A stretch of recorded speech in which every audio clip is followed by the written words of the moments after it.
NVIDIA just open-sourced a coding agent framework that scores 82.2% on SWE Bench Verified at roughly half the token cost of conventional harnesses.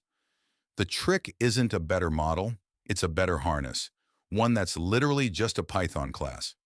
Let's talk about what that actually means for your architecture. On July 30th, 2026, NVIDIA dropped version 0.0.8 of NOOA. That's NVIDIA Object-Oriented Agents, under the NVIDIA NeMo GitHub org, accompanied by ARShip paper 26007-20709. The pip packages are live: NOOA, NOOA CLI, NOOA Memory, and NOOA Bench. This is a research framework, not a production SDK, so calibrate your expectations accordingly. What NOOA actually does is collapse the entire agent scaffolding problem into a single Python class. Class fields map to agent state, methods map to actions, doc strings become prompts, type annotations define validation boundaries. And here's the part that will either delight you or make you nervous. Method bodies written as a bare ellipsis, 3 dots, get executed at runtime as LLM-driven REPL loops with direct access to self. That's the Kodak pattern taken to its logical extreme inside native Python OOP. The headline result, 82.2% on SWE Bench Verified using GPT 5.5 at approximately 1.1 million tokens across 29 calls. NVIDIA claims that's roughly half the token cost of traditional harness architectures. On CyberGym L1, a security-focused eval with network access, blocked and rule-based trajectory checks, NOOA scored 86.8%. That second number carries medium confidence from the brief, so I treat it as directionally interesting rather than a hard comparison point.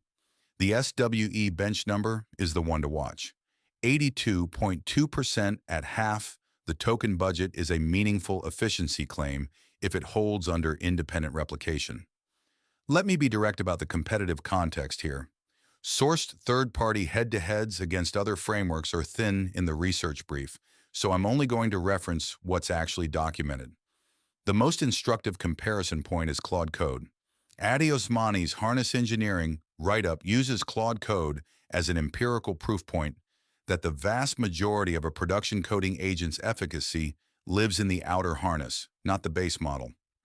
NOAA is betting the same thesis, but it takes a different structural approach.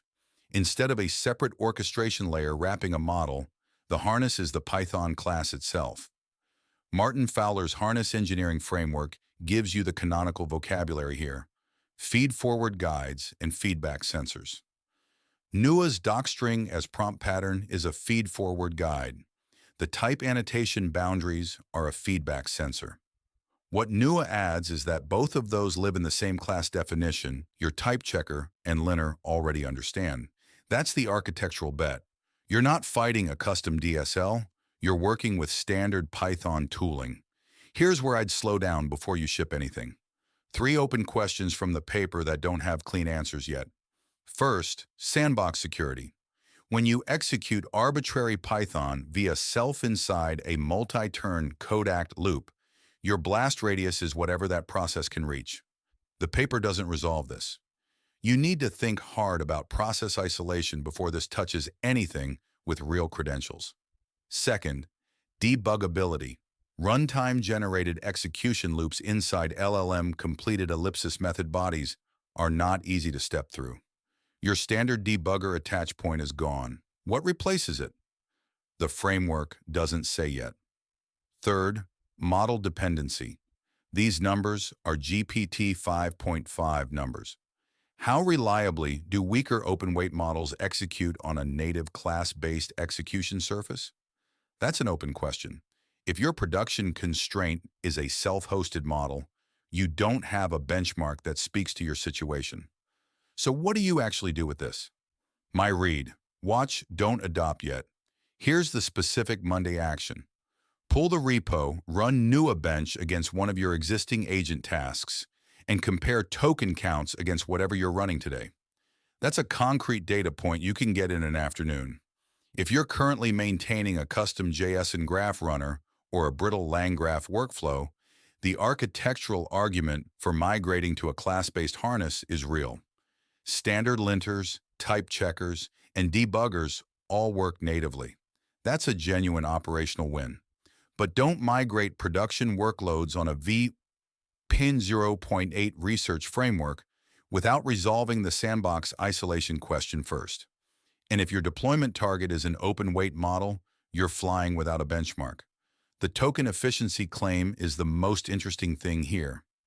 If independent teams replicate 82.2% at half the token cost, this harness pattern becomes a serious conversation for anyone paying frontier model API bills at scale. NOOA is NVIDIA making a structural argument. Your agent's reliability ceiling is set by the harness, not the model. The Python class's harness is an elegant thesis. The token efficiency numbers are compelling. The production readiness questions are real. Watch the independent replications on SWE bench. Watch whether the sandbox story gets resolved.